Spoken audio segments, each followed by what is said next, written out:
A continuación van a poder escuchar el programa Voces de la Esperanza, dirigido por Emmanuel Lehmann.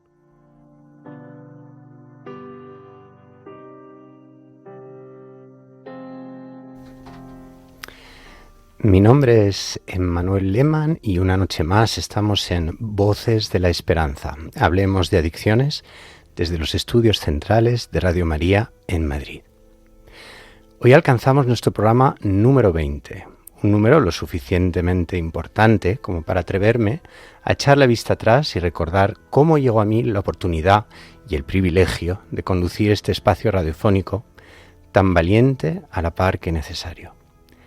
Desde que empezamos en el mes de octubre del año pasado, hemos atendido a muchas personas que pedían auxilio o simplemente orientación a través de nuestro correo o gracias a los voluntarios de Radio María que atienden y nos derivan esas llamadas telefónicas. Pero lo cierto es que soy yo quien os ha de agradecer la escucha, vuestro valor y el coraje de quienes dais ese difícil salto de fe que es la recuperación de una adicción. Y mi agradecimiento también a Radio María por la confianza, el cariño y la capacitación en esto de las artes de la radio, pero sobre todo por atreverse a ofrecerle a la sociedad un espacio tan rotundamente real y humano como este.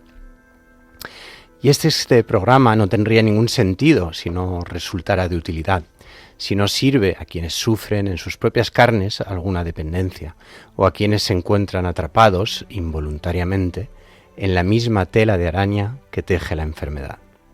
Veréis, yo soy de madrugar y vivo en el centro de Madrid. No os hacéis una idea de la cantidad de sombras que deambulan a esas horas por las calles. No sé qué conclusiones sacar de estas escenas de desolación. Son la viva evidencia de que como sociedad empujamos al margen a quien no es capaz de seguir el carril. Muchos otros, sin embargo, no cumplen el estereotipo. Recurren a la adicción precisamente para aguantar dentro de ese carril, cueste lo que cueste, apretando los dientes, disfrazados de normalidad absoluta, camuflados en lo cotidiano.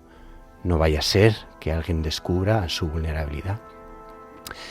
Por eso esta noche os propongo que rompamos filas, detengamos durante tan solo una hora el ritmo trepidante de este tren en el que vivimos y tomémonos el tiempo de atender al prójimo, porque sólo así se atiende a uno mismo. Al final, cuidar del hermano es la forma más pura de salvarnos. Ya se lo dijo Jesús aquel día al escriba que comprendió que el mandamiento principal era amar al prójimo como a uno mismo. No estás lejos del reino de Dios, le respondió. Con este espíritu de servicio comenzamos. Buenas noches a todos.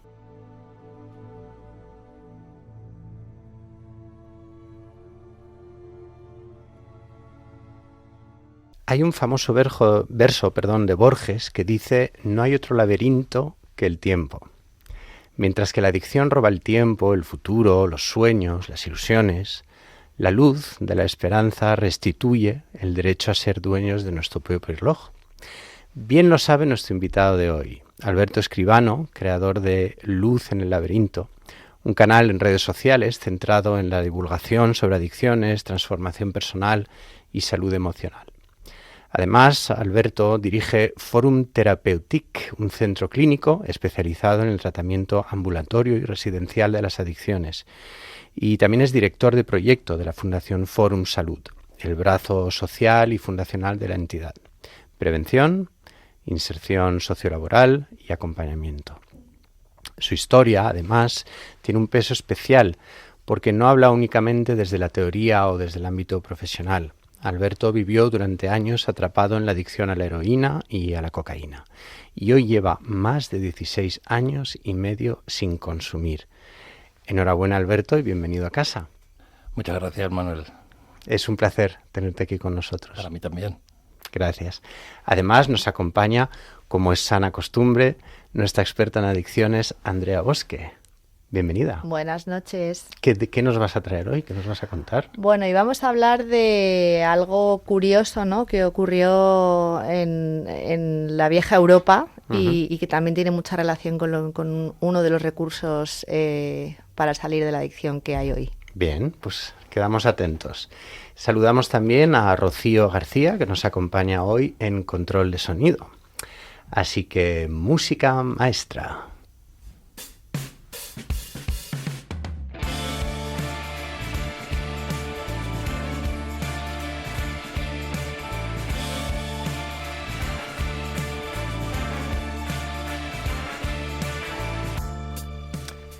Alberto Escribano, aquí en el estudio de Radio María con nosotros. Buenas noches. Alberto, ¿por qué la adicción? ¿Por qué la adicción? Porque la adicción forma parte de mi vida desde que nací, casi, ¿no?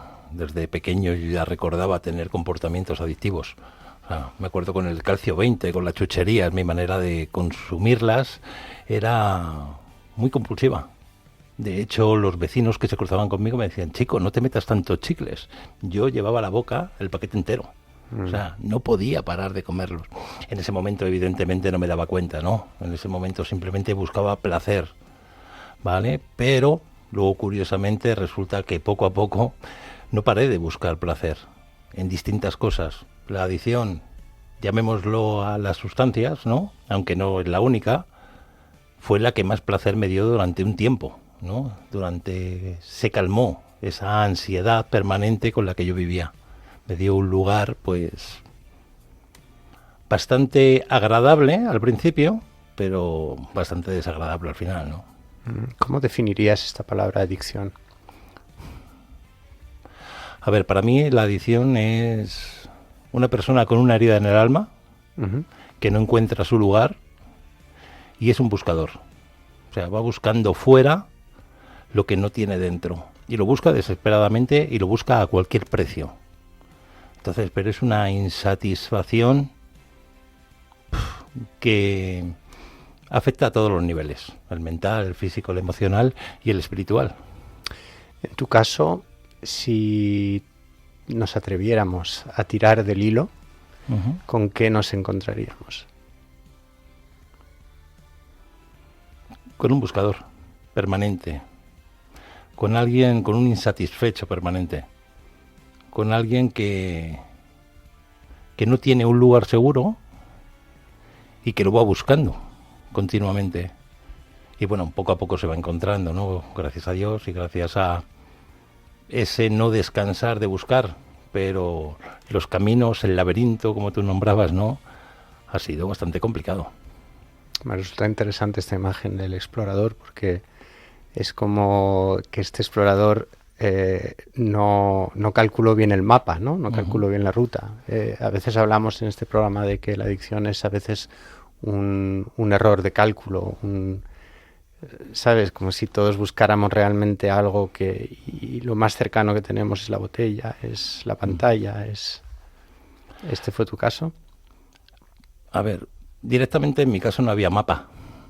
Había una familia desestructurada, había personas que me querían, no lo dudo, ¿vale? Porque me dieron amor, pero no de la forma que yo necesitaba. Y a mí me educaron las películas, me educó ver los mitos, mirar a los famosos. Imaginé que mi vida podía ser otra que no era, porque ya desde bien pequeño yo sentía envidia de otras familias. Yo no sabía dónde estaba mi sitio. Había, pues, mucha locura ya dentro de mi cabeza, ¿no? Porque yo me sentía víctima, yo me sentía culpable a la vez, yo sentía que no encajaba. Y no encajaba. Esa es la verdad, no encontraba mi sitio, pero porque no había mapa, no había un lugar seguro. Siempre eran broncas, siempre eran humillaciones, siempre eran burlas, y eso no es un lugar seguro para un niño. Entonces, desde ahí, ese niño empieza a buscar aquello que nunca le han dado. Esas chucherías que no se comió en la infancia, que no me las voy a comer, que tengo que renunciar a ellas, ¿no? Y tengo que darme cuenta que la vida me ofrece hoy en día chucherías, pero que yo esas chucherías las veo desde esa carencia, ¿vale? Entonces pasa por ese filtro.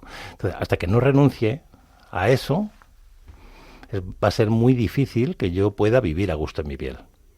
Me resulta muy interesante porque tratando de buscar algunas referencias para esta entrevista que me hacía muchísima ilusión, encontré a uno de los mayores expertos mundiales en el impacto del trauma, Gabor Maté, canadiense, que dice algo que me resultó revolucionario, ¿no? Y es que la adicción imita químicamente el efecto del amor y la seguridad que faltaron en la infancia. Es decir, la escena, por ejemplo, de inseguridad que describes en casa, de peligro, ¿no?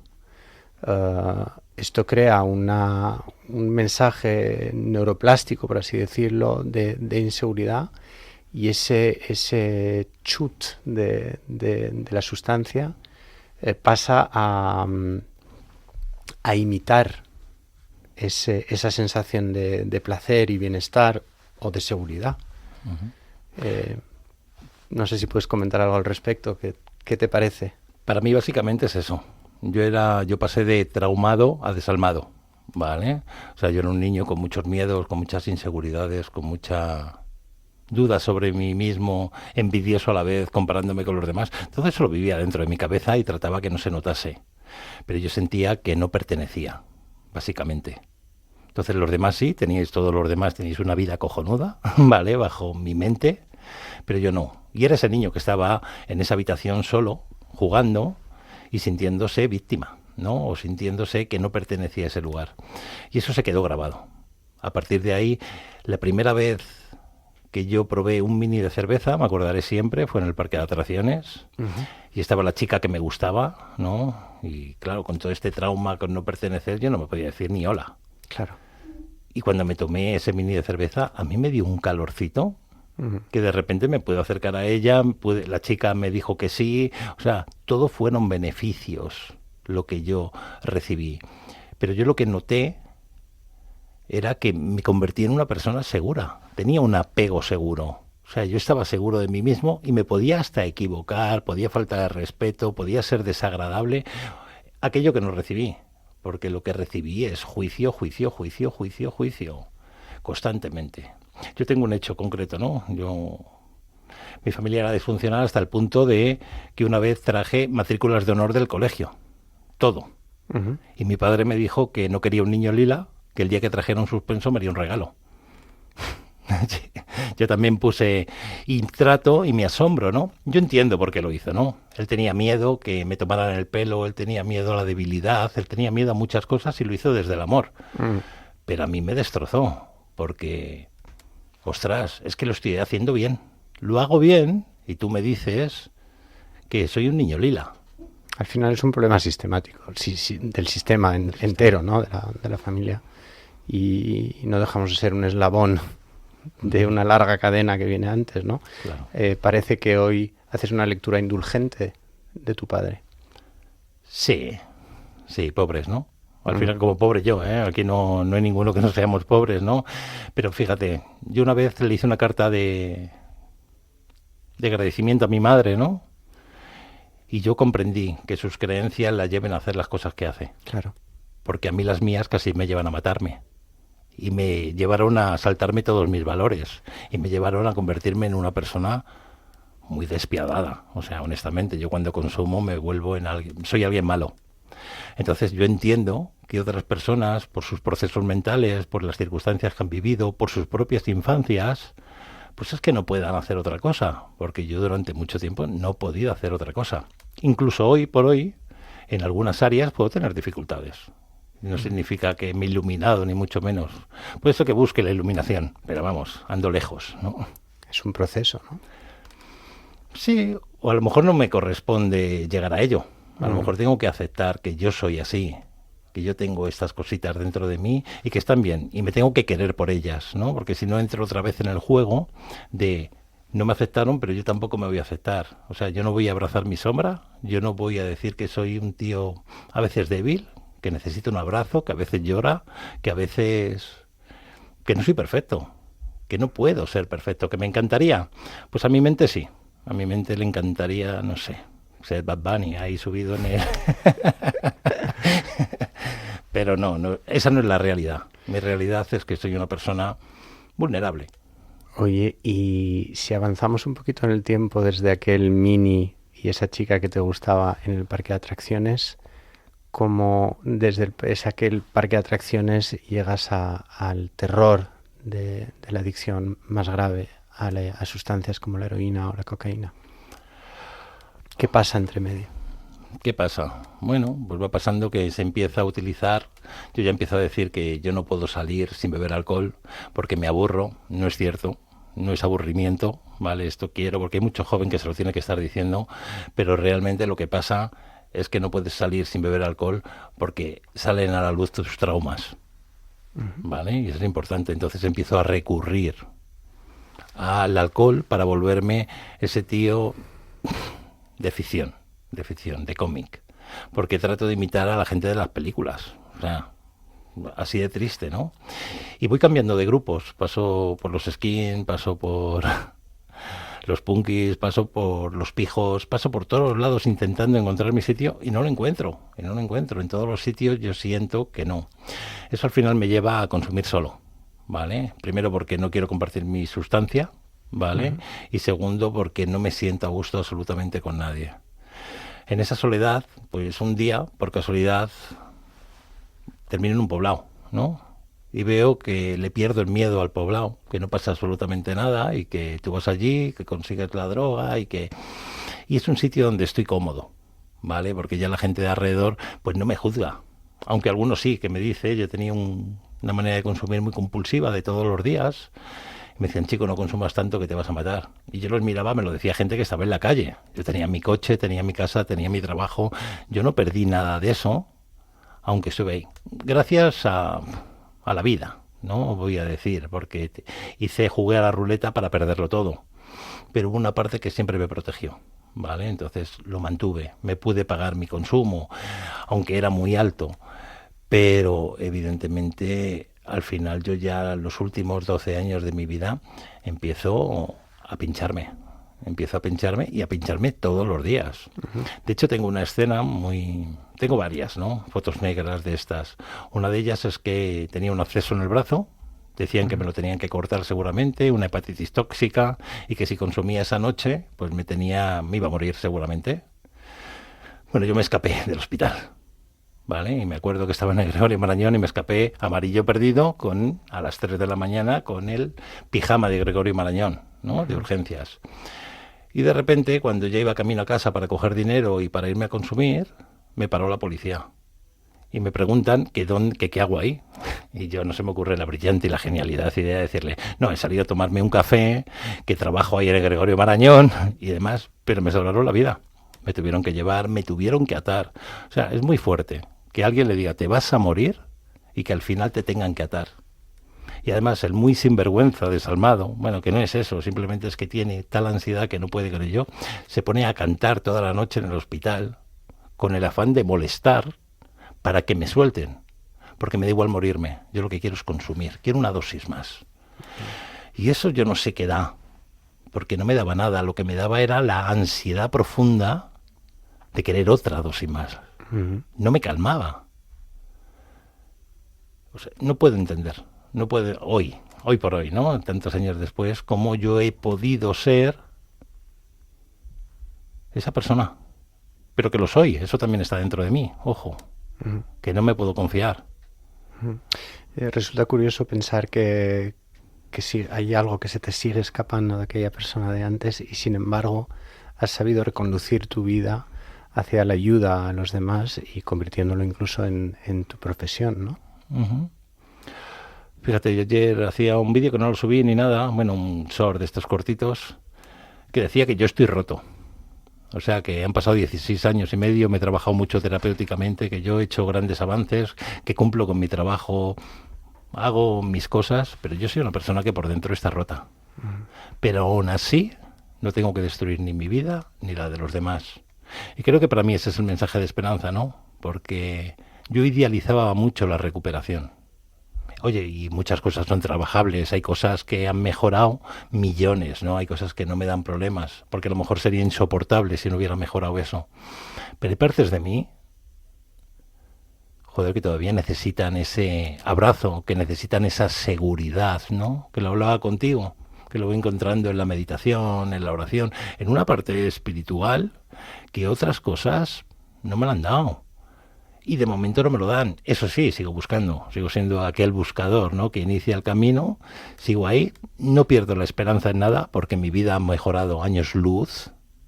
Pero yo tengo que recorrer pues esas 4 partes que para mí forma el ser humano y trabajármelas todas. No vale con que me trabaje una. He visto muchas recuperaciones a lo largo de todos estos años, porque la primera vez que inicié terapia es con 18 años. Esas 4 partes te refieres a la física, la mental, la emocional y la espiritual, ¿no? Exacto, yo tenía nudos en las 4 partes.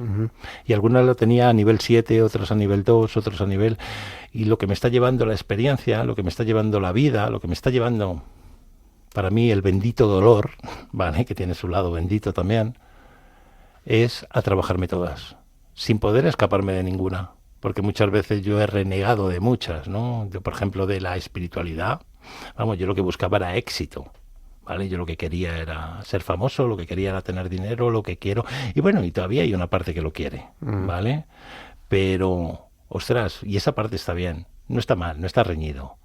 El tema es que estoy desatendiendo otras. Me gusta mucho cuando te declaras un ser humano roto. Me parece muy valiente, me gusta mucho, más en tiempos de IA y en tiempos en los que todo parece que tiene que estar perfectamente ordenado. Que se diga así y me da que pensar que probablemente tu éxito terapéutico con tus pacientes se deba a compartir desde la experiencia compartida, desde una persona rota hacia otra persona rota. Y mira que hay una cosa que me encanta en la palabra recuperación, que ya esta idea de restitución, reparación, recuperación, ¿no? ¿Hay esperanza en la herida? Fíjate, para mí falta un ahí. ¿Cuál? Que es la que más me gusta, es reconexión. Muy bien. Yo era un tío, siempre he sido un tío, y creo que todos los adictos, y creo que el ser humano en general, tenemos buenas intenciones. En general, no estoy hablando de psicopatía ni estoy hablando de enfermedades mentales, ¿vale? No, me queda grande eso para los psiquiatras y para los psicólogos. Para mí, que hablo de adicción y que hablo de... Ostras, la palabra reconexión. No necesito la palabra, yo personalmente, la palabra reinserción. Que está bien que la utilice a quien le valga y que la coja a quien le valga. Pero a mí, personalmente, reinserción es otra vez rechazarme. Y yo no. Yo tengo que pasar del miedo al amor. Entonces ya vale de rechazarme. Entonces, reconexión sí. Eso sí, acompañar a que la otra persona se reconecte. Porque mi camino es... tratar de ayudar a otros. Y está bien, no es ni mejor ni peor, pero a lo mejor el camino de otro o el momento vital del otro es otro. Y está bien. Si yo le quiero acompañar, simplemente le tengo que escuchar. Simplemente le tengo que hacer a lo mejor las preguntas adecuadas o no. O simplemente permitir que esa persona en ese momento no quiere recuperación. Porque yo venía de una época... Bueno, me tuve que ingresar 7 veces, ¿no? Donde me humillaban en terapia, donde me criticaban en terapia, donde pasaban ciertas cosas que, bueno, hacían lo que podían con lo que sabían en ese momento, pero que a mí personalmente, con mis características, yo no digo que no ayude, ¿vale? Hay gente que la ayuda, por supuesto, pero a mí no. Entonces, bueno, desde ahí, desde ese lugar de respeto hacia la vida del otro... yo creo que se le puede acompañar muchísimo más, aunque a veces es difícil, claro. Otra palabra que empieza por re. Claro. Volviendo a esta imagen tan poderosa que es la del laberinto que usas como divulgador, y volviendo a Jorge Luis Borges, que me encanta. Mi abuelo era un gran fan de Borges y de su laberinto. Tenía en su cuarto de baño un mapa del laberinto de Borges, ¿no? Para él representaba el universo, el tiempo y la mente humana. Tiene una frase maravillosa, ¿no? Y para él tenía 3 características fundamentales. La primera, el laberinto es una trampa diseñada para perderse. La segunda, el laberinto infinito, el desierto, que para mí es la vuelta, ¿no? Un poco como Moisés. Y 3, el monstruo en el centro, ¿no? El monstruo que hay en mí. En la Casa de Asterión, Borges redefine el mito del Minotauro. El monstruo no es un ser malvado que acecha, sino una criatura en el fondo sola, triste, aburrida, que espera desesperadamente a su Redentor. En este caso era Teseo, para que lo libere de esa prisión eterna. El centro del laberinto no alberga un tesoro, sino la soledad más absoluta y el enfrentamiento con uno mismo. ¿Qué simboliza para ti el laberinto que da nombre a tu canal de divulgación? La confusión. Para mí es confusión, la confusión que veo en mí y la confusión que veo en los demás. O sea, yo creo que el adicto no tenemos la exclusiva de nada. Simplemente todos vivimos en un lugar donde nos han prohibido ser nosotros mismos. Y eso nos hace crear un laberinto. Eso nos hace sentirnos incomprendidos. O sea, no le pasa solo a los adictos. Lo sé.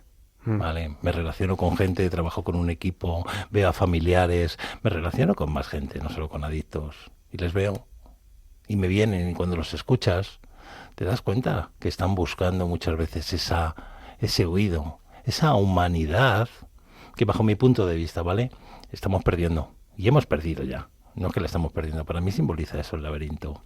Porque aunque es verdad que mi puerta de entrada es las adicciones, ¿vale? Yo hablo poco de sustancias en mi canal, hablo más de todos los temas, ¿no? De esas personas que, ostras, a lo mejor la luz simplemente es, vamos a ser honestos, ¿por qué no nos decimos la verdad? Y a lo mejor en esa verdad tengo ganas de darte un abrazo. Porque en el personaje este que llaman, que habla mucho del personaje de consumo, que no lo entiendo, porque a mí todos llevamos personajes en la vida, ¿vale? El tema es no identificarme en él y que por lo menos yo tenga un grupito pequeño donde yo puedo ser yo. Porque qué triste, ¿no? O sea, a mí yo en esta meditación que hago y esta oración, una de las cosas que más me aporta es que es el único sitio en la tierra donde yo puedo ser yo. Y eso solamente lo consigo en silencio y hablando con Dios. A los demás os tengo miedo. Y esa es mi verdad. Y me voy a emocionar, ¿no? Pero esa es una realidad que vivo yo y que no la vivo yo solo. La viven muchos seres humanos. Bueno, pues por lo pronto, Alberto, Andrea y yo te queremos mucho. Y muchas gracias por esto. Si te estás incorporando ahora a Radio María, permíteme darte la bienvenida. Estás escuchando Voces de la Esperanza, Hablemos de Adicciones. Hoy con Alberto Escribano, director de Forum Therapeutic y director de proyecto de la Fundación Forum Salud. Divulgador sobre adicciones en redes sociales, pero sobre todo, su mayor galón, el valiente adicto en recuperación que es hoy. Si tú, un ser querido, estás sufriendo un problema de adicciones, no te quedes en silencio. Escríbenos a vocesdelaesperanza@radiomaria.es. Podemos ofrecerte una orientación inicial. Toda información y dato personal será tratado con estricta confidencialidad. Y llegados a este punto, nos vamos con lo que gira alrededor, la sección de nuestra querida experta en adicciones, Andrea Bosque.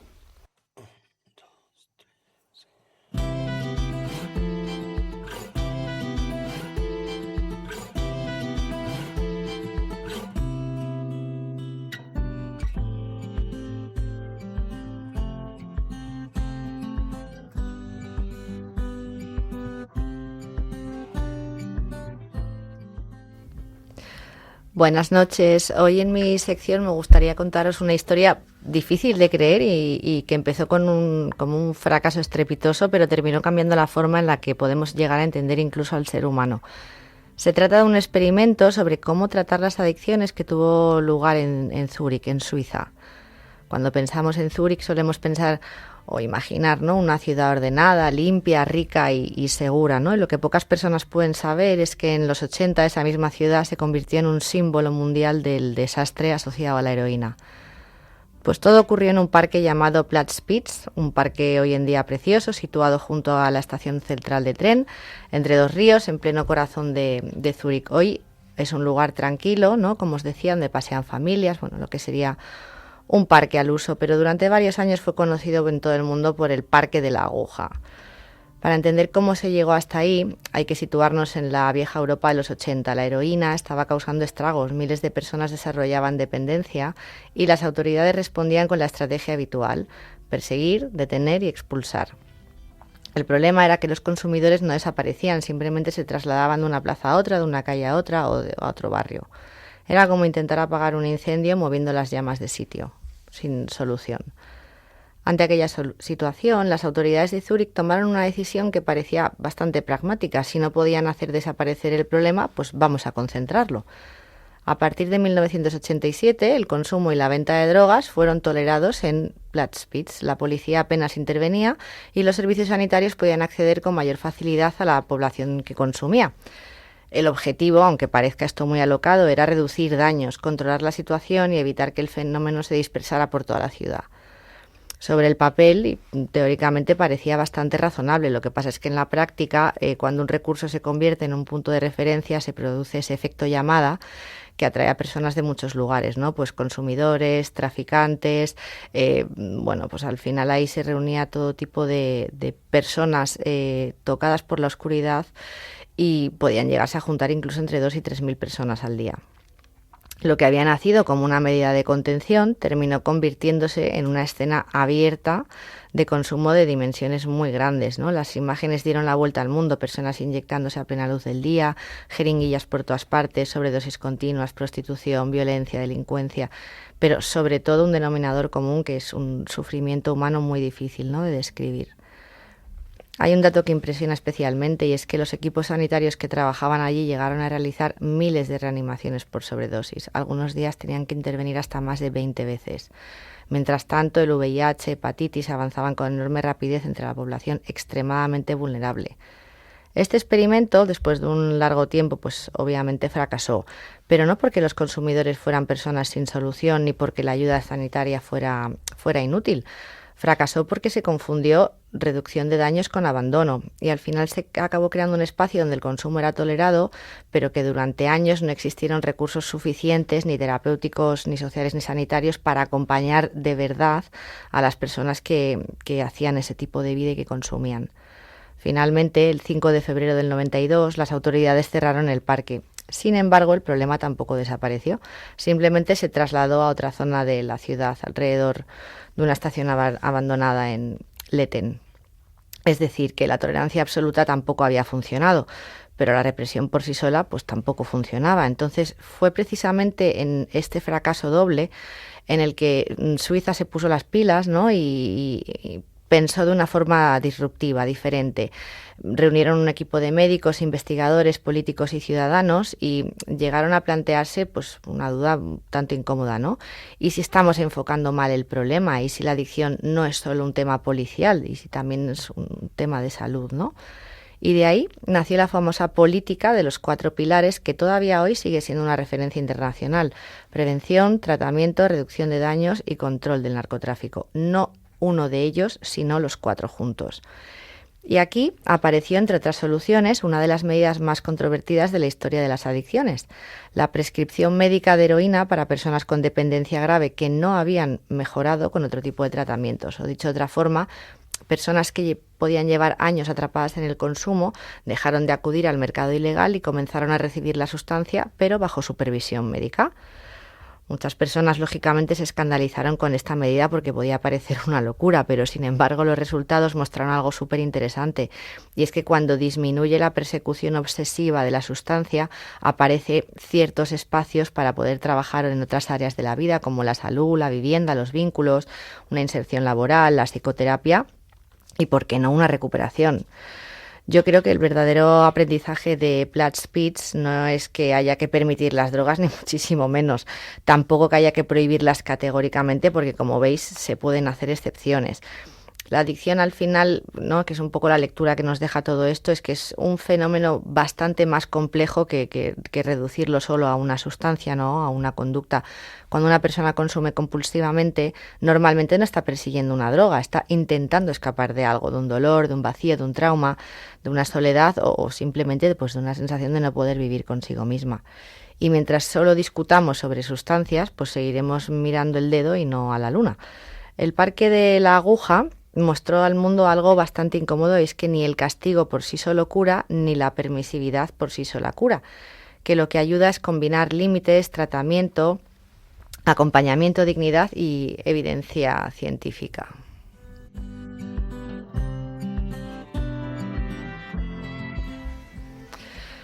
¿Y qué ocurre hoy en España? Hoy en día en este sentido, pues cuando hablamos del modelo suizo, muchas personas se sorprenden al descubrir que en España, en nuestro país, también existen dispositivos de reducción de daños que forman parte de una red asistencial desde hace más de 20 años.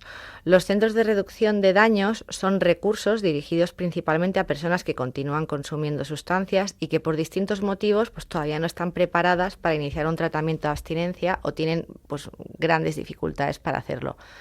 Obviamente el objetivo no es fomentar el consumo, sino reducir las consecuencias negativas asociadas a ese consumo y poder mantener el vínculo con personas que de otra forma pues quedarían fuera, ¿no?, del sistema sanitario principalmente.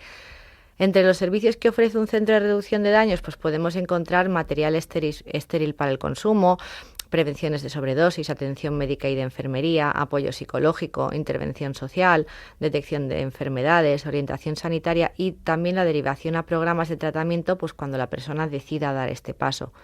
Algunos de estos centros tienen además salas de consumo supervisado, que se trata de espacios donde las personas pueden consumir una sustancia bajo supervisión profesional. Pueden recibir material higiénico, asesoramiento, asistencia inmediata si aparece una sobredosis o cualquier otra complicación médica. Bueno, el tráfico y la venta de drogas evidentemente no están permitidos dentro de estos recursos. Para acceder a ellos, normalmente se requiere ser mayor de edad, realizar una entrevista inicial básica y aceptar las normas del centro. No es necesario de inicio demostrar una intención inmediata de dejar de consumir. De hecho, uno de los principios fundamentales de estos recursos es acompañar a la persona allí donde se encuentre en cada momento de su proceso vital. Y aquí aparece algo especialmente interesante desde una perspectiva terapéutica, porque muchas personas pueden llegar a estos dispositivos buscando simplemente un lugar seguro donde consumir. Sin embargo, con el tiempo, pues establecen vínculos con los profesionales sanitarios, con los trabajadores sociales y con los psicólogos que allí se encuentran. Y en no pocos casos, este primer contacto termina convirtiéndose en la puerta de entrada a tratamientos de deshabituación, a recursos de salud mental, a programas de inserción social o a procesos de recuperación más amplios. Porque al final la experiencia acumulada durante décadas nos ha enseñado algo importante, y es que no todas las personas están preparadas para dejar de consumir hoy, pero casi todas pueden beneficiarse hoy de algún tipo de intervención que reduzca su sufrimiento, que le pueda prevenir de daños graves y que mantenga siempre una puerta abierta a un cambio, el que sea. Y quizá esta sea pues la gran lección que conecta el antiguo Platzspitz de Zúrich, que hablábamos al principio, con los recursos actuales de España. Y bueno, por último, pues decir como resumen que la reducción de daños en ciertos casos no es renunciar a la recuperación, sino que muchas veces es el único camino que te puede permitir llegar a ella. Espero que os haya resultado interesante la sección de hoy. Lo es. Muchas gracias, Andrea.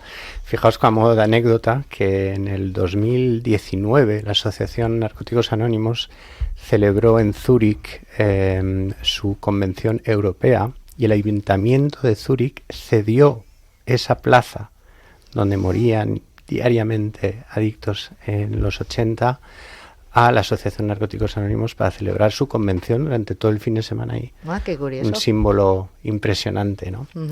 Antes de volver contigo, Alberto Escribano, vamos a hacer una pequeña sección musical donde os traemos hoy la combinación del misticismo del Renacimiento español con el sonido opulento y cinematográfico de la orquesta del siglo XX.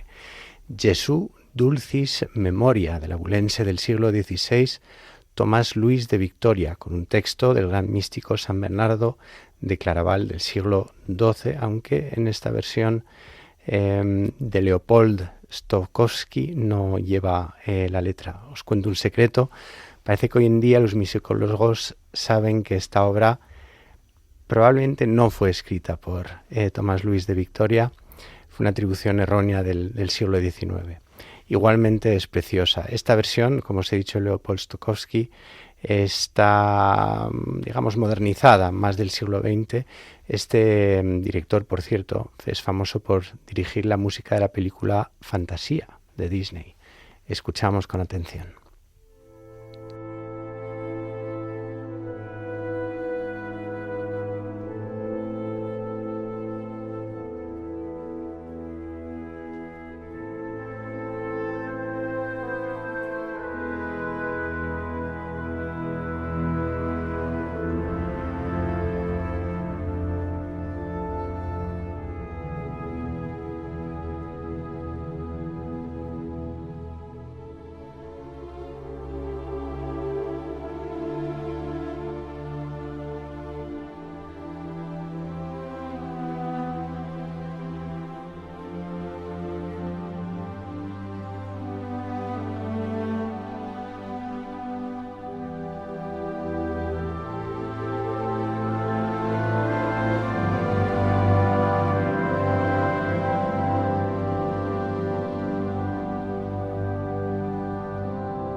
Hemos escuchado el motete Jesús Dulcis Memoria, una obra que durante siglos se atribuyó al gran místico de la música española Tomás Luis de Victoria, inspirada en unos versos de San Bernardo de Claraval. Y hoy estamos con Alberto Escribano, adicto en recuperación, que supo reconducir su vida a través del laberinto y dirigir hoy grandes entidades por la prevención, el tratamiento y el acompañamiento de personas con adicción. Gracias por tu paciencia, por haber esperado durante estas secciones y quedarte con nosotros. Yéndome a lo más personal, ¿cómo estás a día de hoy? Bien, o sea, con bastante confianza, pero en mí. O sea, lo que puedo decir que la recuperación, todos estos años, todo lo que voy transitando, ¿vale?, me lleva a ir desarrollando una confianza en mí. Además, como que me veo bastante fuerte. Hay una parte que he pasado ya por tantos baches, tantos estos, que al final como que lo veo casi como un juego. Y a veces puedo estar sintiéndome mal, ¿no? Pero a la vez, como con una sonrisa, porque es parte del juego. No sé, estaba hablando la compañera Andrea, ¿vale?, sobre las narcosalas, y me venían a mí imágenes un montón de estar ahí, de meterte detrás de la cortina, de consumir y demás. Y claro, son tantas, y ya no solamente en adicción, sino en recuperación. Porque subir el Everest, a veces por la cara norte, porque para mí la recuperación es eso, ¿vale? Porque no se trata solo de drogas, la adicción no tiene nada que ver con drogas, tiene que ver, pero también puede ser... El síntoma más evidente. Digamos, claro, ¿no? Pero que puede ir el síntoma por otro lado. O sea, que a veces ha habido momentos muy, muy complejos. ¿En tu proceso de recuperación, quieres decir? Sí, en mi proceso, sí, muchísimos.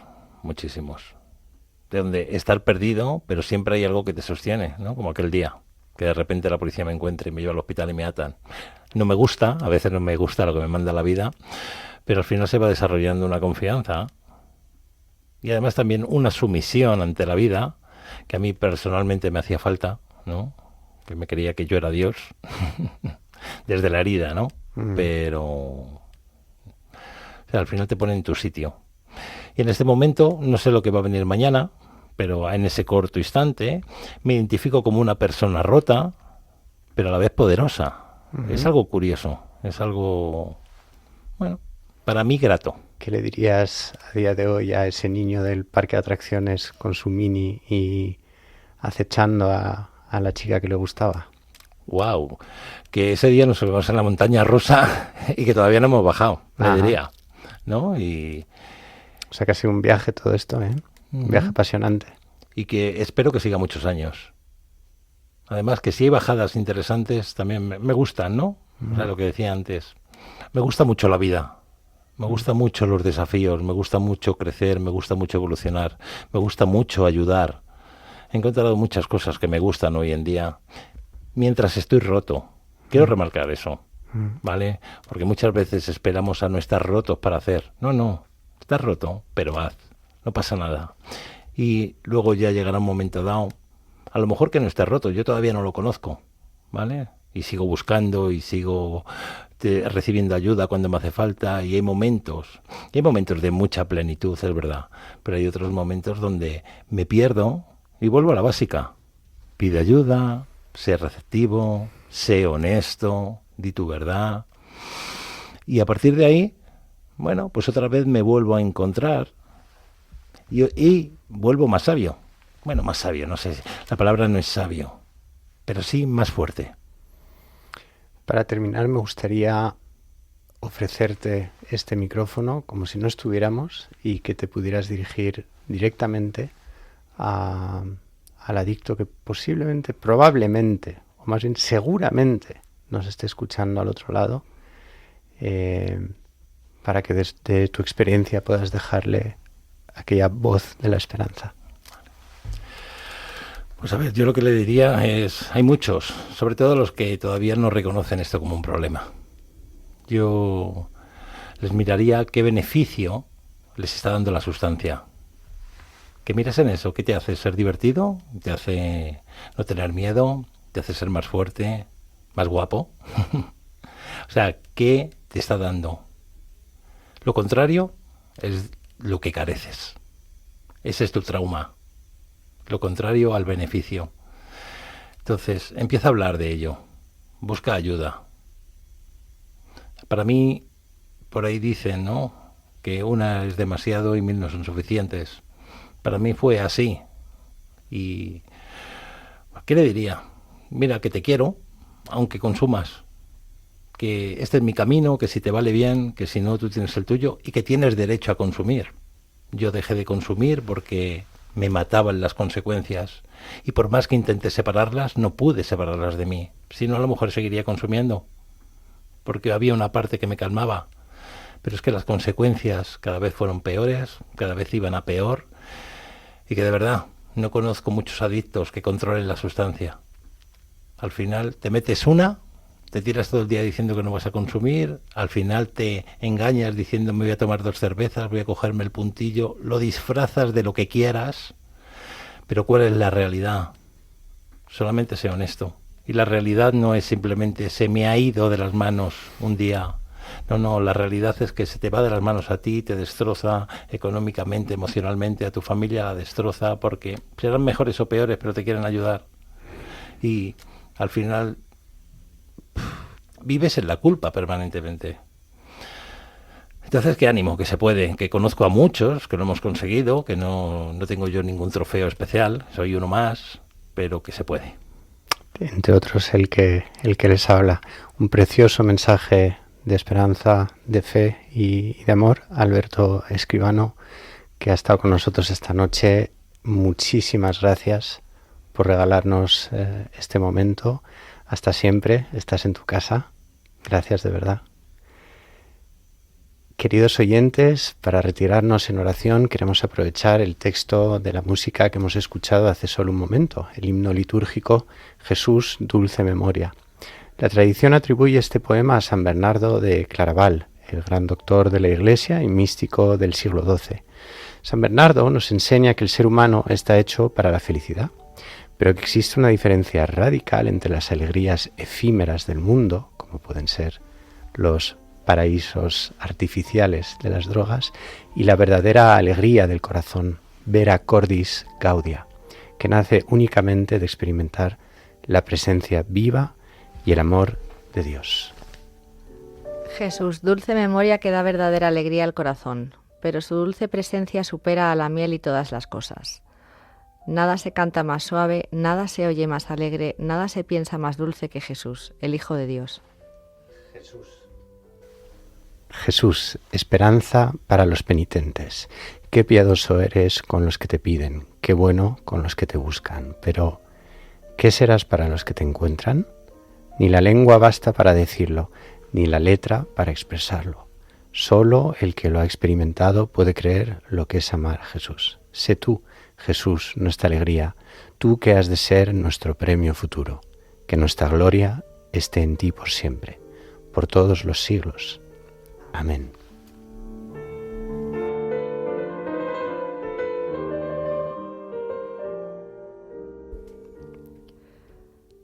Si crees tener un problema de dependencias o piensas que un ser querido puede tenerlo, por favor, pide ayuda. Solo no se puede.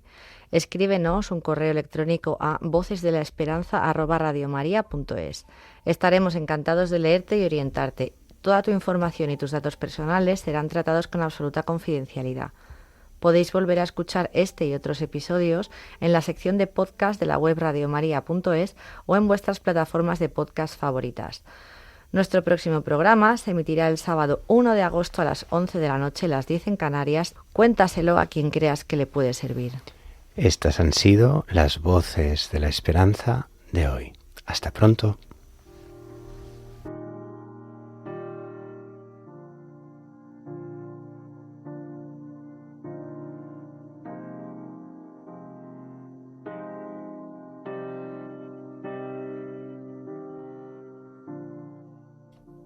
Así termina Voces de la Esperanza, un programa que ha dirigido Emmanuel Lehmann.